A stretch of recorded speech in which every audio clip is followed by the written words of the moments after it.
এই ভিডিওটা একেবারে ফেক ভিডিও এবং ভিডিওটা উনি কথাবার্তা বলছেন ঠিক আছে, কিন্তু ওর ভিতরে যে কথাগুলো সেগুলোকে এআই জেনারেট করা হয়েছে, অনেক কথা।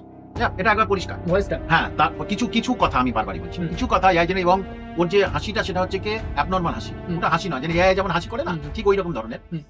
হুমায়ুন কবির তো কয়েকদিন আগে উঠেছে লিডার, সারা পশ্চিমবঙ্গে হিন্দু মুসলমান সবার মধ্যে তিনি তো জনপ্রিয় নন, তিনি কিছু এলাকার মুসলিমদের মধ্যে জনপ্রিয়। তাহলে তিনি 1000 কোটি টাকা দেবেন কেন? এটা একটা প্রশ্ন। এবারে আরেকটা প্রশ্ন খুব মারাত্মক, যেটা আপনার চ্যানেলের মাধ্যমে আমি জানাতে চাই, যে তৃণমূল কংগ্রেস যেমন মানুষের শত্রু, বিজেপির শত্রু, সিপিএম এর শত্রু, সবার শত্রু, এটা থেকে আরো প্রমাণ করে দিন। 19শে ডিসেম্বর 2025 এটা তৈরি করে, এটা মানে তিনি এসেছিলেন হয়তো রেকর্ড করে নিয়েছে, নিচে তারিখটা আছে, পরিষ্কার দেখা যাচ্ছে। এবারে এই গত 8ই এপ্রিল জনৈক কি একটা মুসলিম ছেলে, সে 8ই এপ্রিল হচ্ছে কি দুপুরবেলা ওইটাকে একটা ফেক আইডি করলো, করে সে বিকালবেলা হচ্ছে কি ওই পোস্টটা করে দিল। কি মনে হয় এতে?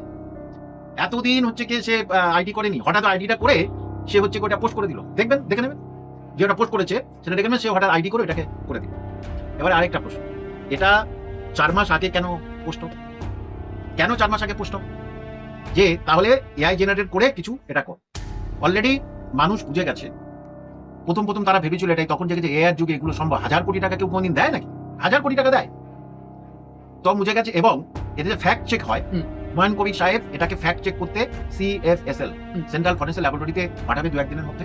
সেখানে পরিষ্কার হয়ে যাবে। এটা ভিডিওটা আমি নিজেই দায়িত্ব নিয়ে বলছি, এটা একেবারে এআই জেনারেটেড। অনেক কথাগুলো চেঞ্জ করা হয়েছে, আমি বারবার বলছি অনেক কথা চেঞ্জ করা হয়েছে। দেখুন কেন বলছি, যে অমিত শাহ বা বিজেপির দূত আসলো, সে টাকা নিয়ে আলোচনা করছে। আপনি দেখেছেন উনি কথা বলছেন, কথা বলে ডান দিকে তাকাচ্ছেন, মানে আরো অনেকে আছে তার সঙ্গে হাসছে, কথা বলছে, হাসছে, হ্যাঁ, কথাটা তাদের সঙ্গে বলছে, হ্যাঁ, কিন্তু এদিকে হচ্ছে কি এআই জেনারেটেড হয়ে যাচ্ছে। তাহলে এটা তো খুব গোপন। যদি দিয়ে থাকেন দেন নিয়ে আমি 100% গ্যারান্টি দিচ্ছি, তিনি কেন ওকে দিতে যাবেন? তাহলে ওই টাকাটা মুসলিমদের মধ্যে যদি বিভিন্নভাবে উন্নয়নমূলক কাজের মধ্যে বিজেপি করে দেবে, বিজেপি এমনি ভোট পেয়ে যাবে। উল্টো পাতে বিজেপি কেন আসবে? তাহলে এই যে এটা সেক্রেসি, সেখানে না করে উনি আপনি আলোটা দেখবেন ঘরে একদমই কম আলো। ওনার ওই অফিসে আমি 3 থেকে 4 বার গেছি, ওই অফিসে এবং থেকেছি। ওই অফিসে 2 থেকে 3টে হচ্ছে কি এরকম বড় টিউব আছে, তাহলে তার আলোটা জোর হবে, চোখ ধাঁধিয়ে যায়। অন্যান্য ভিডিও তো সেই একই ব্যাকগ্রাউন্ড, কিন্তু আলো খুব জোরালো, এমন ভিডিও রয়েছে। অবশ্যই, আমি তো বললাম, তো ওখানে দেখেছি, আমি যাওয়ার পরে বলেছি এত আলো, আমি নিজেই এত আলো। এবং সাংবাদিক যারা আসতো তারা বলতো যে বাবা বড্ড আলো, আমরা তাহলে আমাদের আলোটাকে, যে ক্যামেরার আলোটাকে আমরা বন্ধ করি। তাহলে এটা থেকে কি বোঝায়? এবং সবচেয়ে বড় কথা, তুমি এতদিন কেন দাওনি? কারণ কি জানেন, এতদিন ভেবেছিল হুমায়ুন কবির কোনো ফ্যাক্টরি না। যেই দেখেছে সর্বনা হুমায়ুন কবির প্রচুর ফ্যাক্টর, মুর্শিদাবাদে আমার হারের সমান হয়ে গেছে, কংগ্রেসরা ভোট পেয়ে যাবে, সিপিএম পেয়ে যাবে, আবার হুমায়ুন কবিরও পেয়ে যাবে, তাহলে জিতবো কি করে? ঠিক এই তালে ভোটের আগে এইটা এই ভিডিওটা একেবারে ফেক ভিডিও এবং ভিডিওটা উনি কথাবার্তা বলছেন ঠিক আছে, কিন্তু ওর ভিতরে যে কথাগুলো সেগুলোকে এআই জেনারেট করা হয়েছে, অনেক কথা।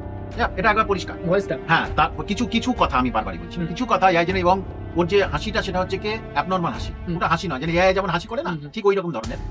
এখন প্রশ্ন, বিজেপি সরকার বা বিজেপির লিডাররা এই পশ্চিমবঙ্গে যতজন ওনার এমএলএ পদে দাঁড়িয়েছে তাদের কি 1000 কোটি টাকা দেয়? সেখানে হুমায়ুন কবিরের মতো লোককে 1000 কোটি টাকা তারা কি জন্য দেবে?